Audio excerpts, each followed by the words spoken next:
What's up boys? Jadi kali ini Not Boys balik lagi dengan laptop review. Namun sebelum kita mulai videonya, ingat selalu jaga kebersihan, cuci tangan terus, dan nontonnya di rumah aja selama masa pandemi ini. Semoga semuanya cepat selesai. Oke boys, kita lanjut videonya. Nah, masih dalam tema work from home laptop. Kali ini kita kedatangan laptop dari Asus juga, cuman kali ini bedanya prosesornya pakai dari seri AMD. Nah, kita udah punya laptop Asus M409B nih boys. Di mana laptop ini jeroannya udah pakai AMD A4 di sini serinya, RAM-nya sebesar 4GB dan SSD-nya sebesar 250GB. Sekali lagi di harga dan price point yang bisa dibilang identikal, masih di bawah 4 juta. Nah, kita mendapatkan SSD 250 lagi udah mantep banget juga. Nah, sekarang saatnya kita ngomongin soal form factor-nya sedikit, karena di sini di seri M ini bentuknya beda sama yang barusan kita review sebelumnya yang seri A. Di mana di seri M ini bisa kita lihat bentuknya itu lebih kecil, lebih compact. Cover depannya juga di sini belum texture, di sini lebih ke arah metal tapi agak sedikit glossy. Jadi di sini untuk fingerprint pastinya bakal lebih gampang nempel. Logo Asusnya masih sama dengan logo Asus Chrome seperti biasanya. Lalu kita lanjut ke bagian dalam juga. Nah, di sini finish bagian dalamnya lebih matte, jadi di sini untuk fingerprint pasti agak sedikit lebih resisten dibandingkan dengan cover depannya. Cuman menurut saya bagian dalamnya masih lebih bagus yang seri A, karena di seri A itu udah textured, jadi di situ lebih tahan fingerprint dibanding di seri M yang kali ini.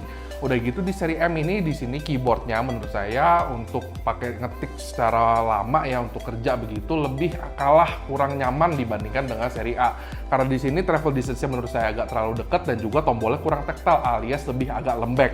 Jadi di sini menurut saya untuk keyboardnya agak sedikit kalah dibandingkan dengan seri A yang kita review kemarin itu.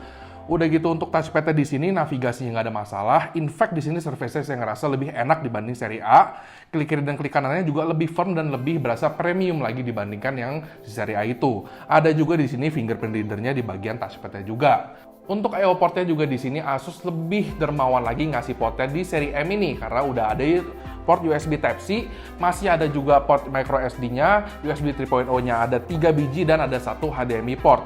Udah gitu di sini untuk speakernya saya ngerasa juga speakernya lebih bagus penempatannya karena di sini penempatannya berada di kiri dan kanan side firing, di mana untuk kualitas suaranya sendiri bisa dibilang sama ya. Di sini dari Sonic Master juga kualitasnya sama dengan seri A, cuman penempatannya lebih bagus dibanding yang seri A itu. Alhasil suara yang kita dapatkan itu lebih imersif dan lebih mantap. Hanya saja volumenya agak sedikit kalah untuk volume maksimalnya dibandingkan dengan seri A. Di sini sedikit lebih kecil suaranya. Dan untuk displaynya kita di sini mendapatkan panel TN juga 14 inch HD resolution yang menurut saya di sini warnanya sih udah sama pop out udah bagus juga. Cuman di sini untuk brightness levelnya agak lebih rendah dibandingkan yang seri A. Nah, untuk build quality-nya di sini yang dimana saya ngerasa seri M ini jauh lebih bagus dibandingkan dengan seri A. Karena di sini saya ngerasa build quality udah jauh lebih kokoh. Titik kopongnya udah dikit banget karena bodinya udah jauh lebih compact. Kita angkat dengan saut tangan begini juga udah nggak berasa bending. Dan secara overall udah berasanya biarpun beratnya itu mirip-mirip, tapi di sini lebih kokoh dan lebih sturdy. Ibaratnya lebih udah compact banget lah laptopnya. Displaynya juga di sini kalau misalnya kita goyang-goyangin kayak begini udah berasa cukup kokoh. Isinya juga udah cukup oke, lebih bagus dibandingkan yang dengan seri A yang kemarin. Desainnya juga saya ngerasa lebih oke karena di sini lebih modern dan futuristik, lebih compact, di mana bisa kita lihat untuk bezelnya juga di sini bezel kiri dan atasnya juga udah tipis, masih ada webcam juga, berasanya lebih premium lah laptop si seri M ini. Nah, udah gitu untuk baterainya di sini baterainya bisa bekerja itu sekitar sekitar 6 sampai 7 jam working hour untuk ya working hour biasanya. Nah, sekarang kita mau tahu di sini untuk performanya kayak gimana yang pakai AMD ini. Sekarang yuk kita cek. Untuk Cinebench A15 tesnya, di sini kita mendapatkan 85 CB untuk CPU AMD A4-nya.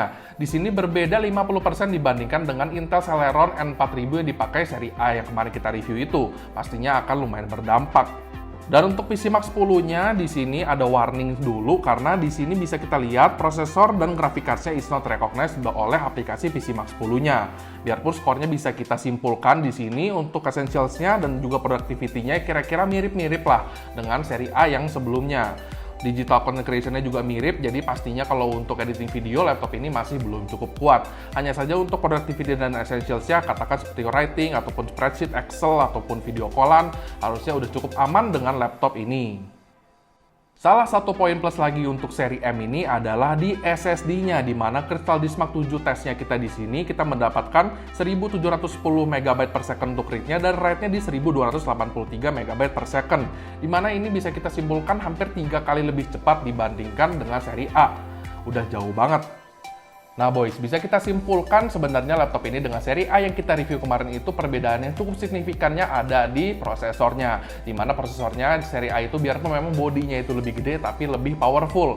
Nah seri M ini prosesornya lebih lemah cuman bodinya lebih compact. Nah ini balik lagi ke preferensial orang-orang. Sekali lagi di seri work from home ini, laptop yang kita review ini harganya di bawah 4 juta dua-duanya. Price range-nya itu sama, tinggal kalian lebih suka yang mana. Lebih suka yang lebih gede, speakernya lebih bagus, layarnya lebih terang, tapi prosesor juga lebih kenceng, cuman kalah compact, kalah premium, atau pengen yang si seri M ini yang udah berasanya lebih premium, lebih futuristik lah, berasa banget laptop 2020, cuman memang dari segi performa kalah, speakernya juga kalah kenceng, layarnya juga kalah terang sedikit. Nah, sisanya tinggal kalian pilih yang mana. Oke, kayak gini aja boys untuk review kita sekali lagi edisi work from home ini untuk Asus M409B ini. Jangan lupa di like videonya, di share ke teman-teman, di subscribe ke channel kita dan follow IG kita @noteboys.id. Join chat kita di situ, kita bisa ngobrol-ngobrol dan komen di bawah bagaimana menurut kalian soal laptop ini. Lebih bagus yang ini, apalah bagus yang seri A yang kita review sebelumnya? Boleh komen di bawah. Saya Bola, stay safe, signing out.